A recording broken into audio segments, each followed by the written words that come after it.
What's up mga ka-recap? Kung gusto nyo ang mga ganitong content about time travel and sci-fi, huwag kalimutang mag-subscribe at i-like ang video na ito upang magganahan ako sa pag-upload ng mga bagong videos at sabay-sabay tayo mag-enjoy.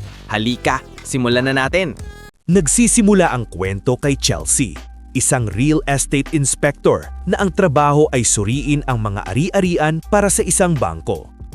Madalas siyang maglakbay dahil sa kanyang trabaho at sa pagkakataong ito, dinala siya nito mula Amerika hanggang London. Pagdating niya roon, sinalubong siya ng isang empleyado ng bangko. Magkasama silang pupunta upang suriin ang isang lumang kastilyo na balak ibenta ng bangko. Habang nasa biyahe, kapansin-pansing malungkot at tahimik si Chelsea. Napansin ito ng babaeng nagmamaneho at marahang tinanong kung may problema. Kakagaling lang ni Chelsea sa isang hiwalayan kasama ang kanyang partner na si Nick. Orihinal na sasama sana si Nick sa kanya sa biyahe para sa trabaho, ngulit sa huling sandali ay umatras ito. Isang bagay na nangyari na ng higit sa isang beses. Dahil napagod na siyang laging nabibigo, tinapos ni Chelsea ang kanilang relasyon. Ngulit kahit sinusubukan na niyang mag-move on, patuloy pa ring tumatawag si Nick upang humingi ng tawad na lalo pang nagpapahirap kay Chelsea na ayusin ang kanyang damdamin. Maya-maya, dumating na sila sa kastilyo. Isa itong napakaganda at napakalaking lumang ari-alian na babalot ng kasaysayan at misteryo. Matapos ng ilang papeles at formalidad, naghanda si Chelsea na manatili sa kastilyo para sa kanyang inspeksyon. Ipinakilala siya ng empleyado ng bangko kay Quinn, ang tagapag-alaga ng kastilyo na nakatira malapit at responsable sa pag-aalaga ng kali-arian. Pagkatapos makapag-ayos, sinimula ni Chelsea na libutin ang bahay at ayusin ang kanyang mga gamit. Sa kabila ng pagsisikap niyang mag-focus sa trabaho, patuloy na umiilaw ang kanyang telepono dahil sa mga tawag ni Nick na sadyang niyang binabaliwala. Habang tumitingin-tingin siya sa paligid, unti-unti niyang nauunawaan kung bakit hindi pa rin nabebenta ang kastilyo ng loob ng maraming taon. May mga chismis na sinasabing pinamumugaran daw ito ng multo, kaya natatakot ang lahat ng posibleng mamimili. Dahil sa kanyang kuryosidad, nagpa siya si Chelsea na mas tuklasin pa ang kastilyo. Sa muli, napunta siya sa basement, isang madilim at medyo nakakatakot na lugar. Sa sandaling pumasok siya roon, may kakaibang nangyari. Kumikislap ang ilaw ng flashlight ng kanyang telepono at bigla itong namatay kasabay ng pagpatay ng mismong telepono ng walang malinaw na sanhi. Nakinabahan siya sa biglaang dilim at saglit siyang nilamon ng takot. Mahigpit na hinawakan ng kanyang bag, maingat siyang naglakad palalim sa basement. Habang dahan-dahan siyang sumusulong, may napansin siyang kakaiba. Isang malaking salamin na may detalyeng disenyo ang nakasandal sa dulong pader. Ang ibabaw nito ay tila kumikislap ng mahina at hindi pangkaraniwang liwanag, ibang-iba sa kahit anong nakita niya noon. Nang lalapit na sana siya upang suriin ito, may kamanghamanghang nangyari. Gumalaw ang refleksyon at isang binatang lalaki na nakadamit parang isang prinsipe ang lumitaw sa salamin. Gulat din siya kay Chelsea tulad ng pagkagulat ni Chelsea sa kanya. Sa loob ng ilang sandaling puno ng tensyon, nagtitigan silang dalawa, kabuwang sinusubukang intindihin ang kanilang nasasaksihan. Sa wakas, bumasag sa katahimikan ang lalaking parang prinsipe at mariing nagtanong, "Ano ang ginagawa mo sa aking salamin?" Nanginginig pa rin, iginiit ni Chelsea, "Nasa sarili kong bahay ako at ikaw ang lumilitaw sa salamin ko." Pareho silang litong-lito sa sitwasyon. Dala ng kuryosidad, umikot si Chelsea sa likod ng salamin, ngulit wala siyang nakitang kakaiba. Isang karaniwang pader sa isang ordinaryong silid. Maliwanag na ngayon na ang salaming ito ay hindi pangkaraniwang antiko. Isa itong misteryosong pintuan na nagpapakita ng mga sulyo sa ibang panahon. Ang lalaki na patuloy siyang tinitignan ng may hinala at pagkalito ay nagtanong, "Isa ka bang bilanggo? Ang suot mong damit ay parang sa mga bilanggo." Hindi mapigilan ni Chelsea ang isang nerbyosong tawa. "Hindi, normal ko lang itong damit," sagot niya habang tinitignan ang kanyang maons at t-shirt. Mas lalo itong ikinagulat ng lalaki na tila hindi niya maunawaan ang ganoong kasuotan. Nagpakilala sila sa isa't isa. Nalaman ni Chelsea na ang binatang ito ay hindi basta kung sino man. Siya ay si Charles Grayson, isang maharlika mula sa pamilya ng hari ng kanyang panahon. Dahil sa kanyang kuryosidad, tinanong si Chelsea kung anong taon na sa kanyang panig. Sumagot siya, 1799.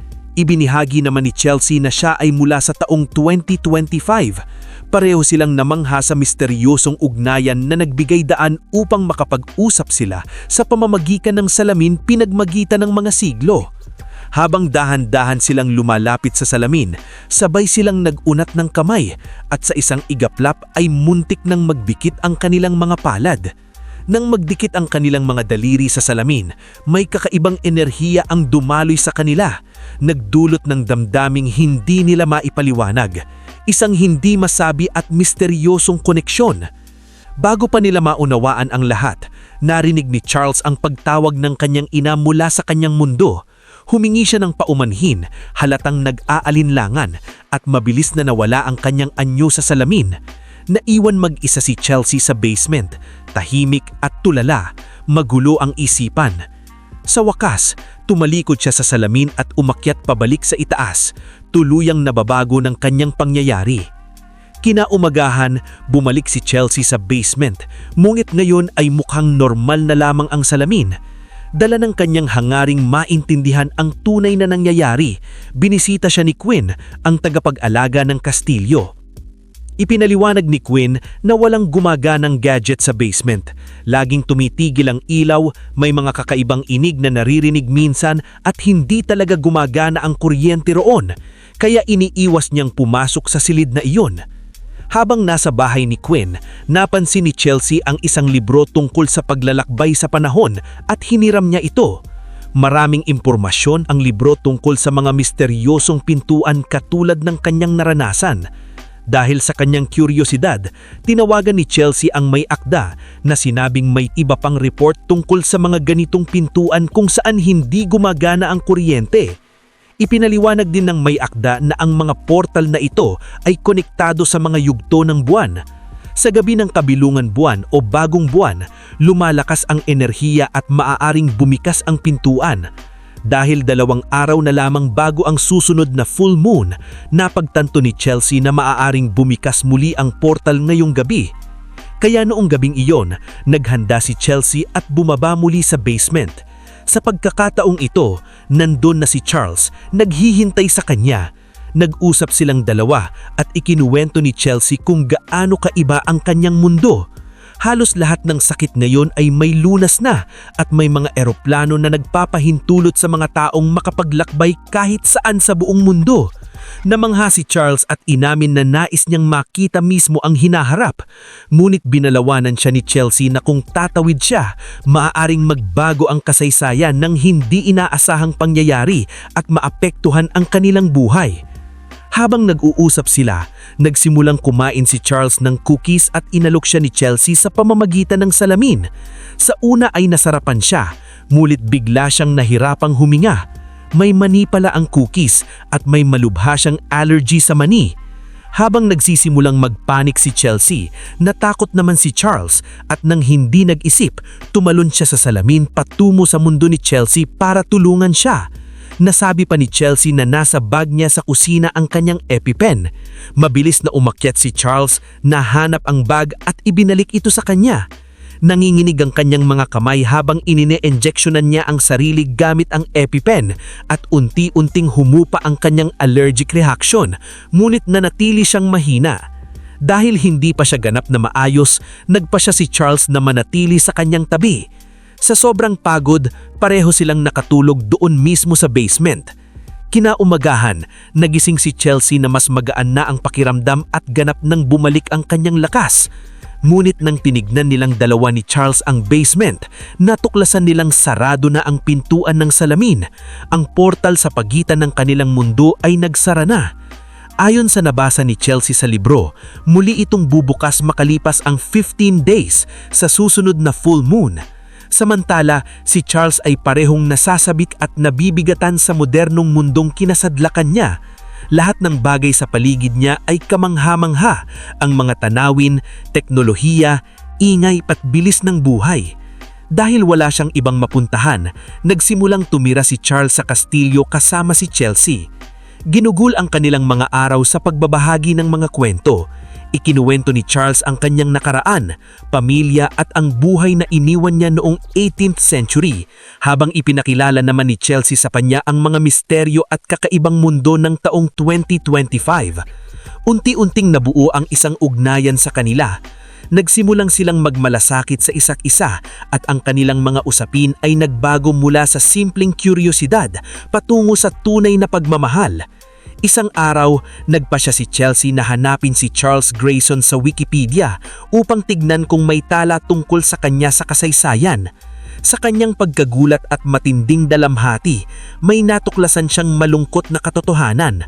Ilang linggo lamang pagkatapos ng petsang iniwan ni Charles ang kanyang sariling panahon, nagkaroon ng malaking sunog sa isang malapit na estado, isang trahedyang nagdulot sa kanyang maagang pagkamatay. Lubos siyang nadurog sa revelasyong iyon, lalo na nang makita niya ang isang batong pang-alaala para kay Charles sa bakuran sa likod ng kastilyo. Mabigat sa kanyang puso ang katotohanan ng sinapit ni Charles, ngulit nagpasya siyang huwag itong sabihin sa kanya. Ayaw niyang bigatan si Charles ng kaalamang maaaring multuhin siya o magbago sa kanyang mga magiging desisyon. Kinabukasan, kinailangan lumabas ni Chelsea para sa trabaho na iniiwan si Charles na mag-isa sa kastilyo. Dumating noon ang empleyado ng bangko kasama ang isang potensyal na mamimili upang libutin ang ari-arian. Sa takot, nagtago si Charles, ngunit sa gitna ng kalituhan ay nabangga niya si Queen, ang tagapag-alaga. Mabilis na napagtanto ni Queen ang nangyayari at naunawaan niyang itinatago ni Chelsea ang kanyang kaibigan sa kastilyo. Sa halip na magdulot ng problema, nagpasya si Queen na tumulong. Dinala niya si Charles sa sarili niyang bahay, malayo sa mga matang mapanuri, at nagkausap sila. Dahil mausisa at sabik makaranas ng bago, isinama ni Queen si Charles sa lungsod para mananhalian. Unang beses naranasan ni Charles ang modernong pagkain, burger, fries at lahat ng maliliit na ginhawa ng buhay sa ika-21 siglo. Labis siyang natuwa. Habang lumilipas ang araw, unti-unting nahuhulog ang loob ni Charles sa kakaiba, mabilis at makulay na bagong mundong ito. Kahit alam niyang siya'y isang taong hindi kabilang sa panahong ito, nakagapos sa isang kapalarang hindi madaling takasan, ni siya ni Chelsea. Kinagabihan, umuwi si Chelsea at nakatanggap ng tawag mula sa mamimiling gustong bilhin ng kastilyo. Sinabi nitong handa na siyang ituloy ang transaksyon at ipapadala ang mga papeles para pirmahan sa susunod na linggo. Labis itong ikinagalit ni Chelsea. Mahal na niya si Charles at kung mawawala ang kastilyo at ang mahiwagang salamin, hindi na sila muling magkikita. Narinig din ni Charles ang bahagi ng usapan at nalaman niyang balak palang gibain ng mamimili ang kastilyo. Sinabi niya ito kay Chelsea na hindi niya matanggap ang ideyang mawala ang tahanan ng kanyang pamilya at nakiusap na tulungan siyang iligtas ito. Kinabukasan, sinubukan ni Chelsea at Charles ang lahat ng kanilang makakaya. Una, pumunta sila sa isang shopping center upang bilhan si Charles ng modernong damit. Pagkatapos, nagtungo sila sa sentro ng lungsod at nakipag-usap sa mga lokal na opisyal, tinatanong kung maaaring iproklama ang kastilyo bilang makasaysayang ari-arian dahil higit 20 taon na itong nakatayo. Ngunit sinabi ng mga opisyal na marami na ring mas matatandang gusali sa paligid kaya hindi lahat ay maaaring iligtas. Dahil pag-aari ng bangko ang kastilyo, bangko lamang ang may kapangyarihang magpasya sa mangyayari rito. Nalungkot si Charles, ngulit wala na silang magagawa. Habang sila'y nag-uusap, nagpasalamat si Charles kay Chelsea sa lahat ng tulong nito at ikinuwento niya tungkol sa isa pang kastilyo malapit doon kung saan siya ipinanganak. Inanyayahan niya si Chelsea na pumunta roon, umaasam kahit paano ay gumaan ang pakiramdam nito. Biglang napagtanto ni Chelsea na iyon din ng bahay na ayon sa kasaysayan masusunog noong 1979 at kung saan dapat mamatay si Charles. Sa wakas, sinabi ni Chelsea kay Charles ang buong katotohanan at ipinakita pa ang batong pang-alaala na may pangalan niya. Una ay nabigla si Charles, ngunit pagkatapos ay sinabi niyang, "Hindi yata talaga ako mamamatay. Tingnan mo, buhay pa ako ngayon. Marahil noong gabing iyon ay nakapunta ako sa hinaharap at nagsimulang manirahan dito kaya inakala ng lahat na namatay ako sa sunog. Sinukib niyang aliwawin si Chelsea, sinasabing marahil hindi kasing lungkot ng inaakala. Nagsimula ng mahalin ni Charles ang modernong mundo at nais niyang manatili rito, ngunit alam ni Chelsea na hindi ito ang kanyang tunay na tahanan. Nasa Amerika ang kanyang buhay at pumunta lamang siya rito upang suriin at ibenta ang kastilyo. Bukod dito, kung mananatili si Charles sa panahong ito magpakailanman, ano ang magiging buhay niya? Wala siyang tahanan, pera o identidad sa mundong ito. Kaya matapos ang mahabang usapan, napagpasyahan nilang mas mabuting bumalik sila sa kani-kanilang panahon at buhay. Gayunpaman, ayaw pa ring sumuko ni Chelsea sa pagliligtas ng kastilyo, kaya nakiusap siya kay boss niya na huwag itong ibenta. Sa kasamaang palad, tumanggi ang kanyang boss. Mabilis na lumipas ang mga araw at halos matapos na ang 15 days. Ibig sabihin, muling magbubukas ang portal sa salamin at kailangang umalis si Charles. Dahil alam nilang paubos na ang oras nilang magkasama, naghanda si Charles ng isang special date para kanila. Sumayaw sila, sabay kumain, at sa wakas ay ipinagtapat ang kanilang pagmamahal. Pinahahalagahan nila ang kanilang huling mga sandali. Kinabukasan, nakipagkita si Charles kay Queen at puno ng lungkot, ibinahagi niyang ayaw niyang mawala ang kanyang tahanan. Doon lamang napagtanto ni Queen na si Charles ay hindi basta isang stranger. Siya ang mismong prinsipe na nanirahan sa kastilyong ito 200 years ago at kahit paano ay nakapunta rito sa pamamagitan ng mahiwagang salamin.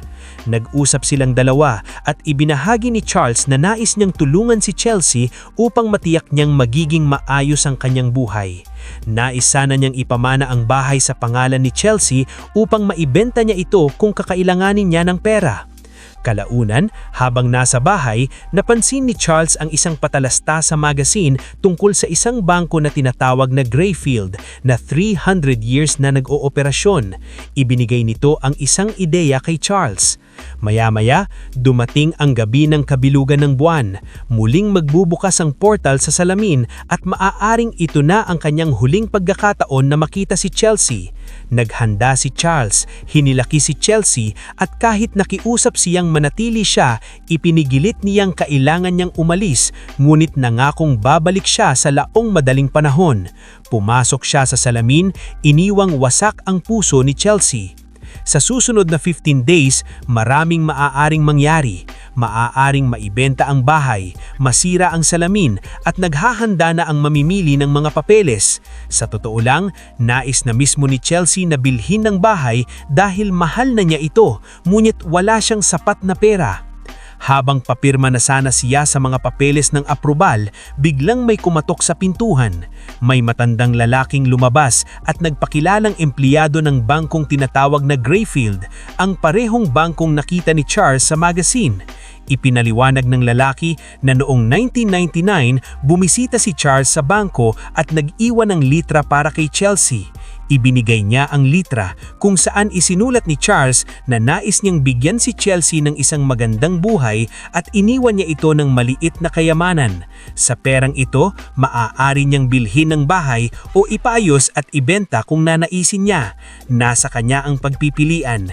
Isinulat din ni Charles, umaasa akong makabalik ako sa laong madaling panahon. Ipinaliwanag pa ng banker na noong 1999, nagbukas si Charles ng account sa pangalan ni Chelsea at nagdeposito ng £1,000. Ayon sa kanyang mga tagapagpanawa, ininvest ng bangko ang perang ito nang lumipas ang mga taon at ngayon ay umabot na ang halaga nito ng kamanghamanghang $300 million. Lahat ito para kay Chelsea. Namangha si banker at nagtanong kung paano nalaman ng isang taong mula 220 years ago na may isang babaeng nagngangalang Chelsea na nandito sa eksaktong panahong ito. Si Chelsea, na kasing kalito rin, ay sinabing hindi rin niya alam. Dahil sa hindi inaasahang kayamanang ito, agad na binili ni Chelsea ang bahay upang mapanatili ito bilang alaala ni Charles. Lumipas ang 15 days at sa wakas ay muling nagbukas ang portal sa salamin, ngunit hindi bumalik si Charles at nagsimulang mag-alala si Chelsea. Kinagabihan, natulo siya ng mabigat na puso. Kinaumagahan, biglang may pumasok sa bahay. Akala ni Chelsea ay magnanakaw at hinarap niya ito. Ngulit sa kanyang gulat at labis na ginhawa, si Charles pala. Napaiyak siya at sinabing natakot siyang namatay si Charles sa sunog. Ipinaliwanag ni Charles na sa kanyang panahon ay umaabot ng 1 linggo ang paglalakbay papuntang London at kakabalik lamang niya ng pagbubukas ng bank account sa pangalan ni Chelsea. Masayang sinabi ni Chelsea na natanggap na niya ang pera at nabili na niya ang bahay. Ngayon, safe na ang bahay at mas matibay na kesa kailanman ang kanilang pagmamahal. Sa wakas ay maaari na silang magkasama. At dito, nagtatapos ang pelikula. Mga kaibigan, magkita-kita tayo sa susunod na video. Hanggang sa muli, paalam! Sana nag-enjoy kayo mga ka-recap. Anong masasabi niyo sa movie natin ngayon? Mag-iwan ng komento sa baba. At huwag kalimutang mag-subscribe sa ating channel para sa mga new updates at uploads. Kita-kits sa susunod na kwento. Salamat at mag-iingat tayong lahat!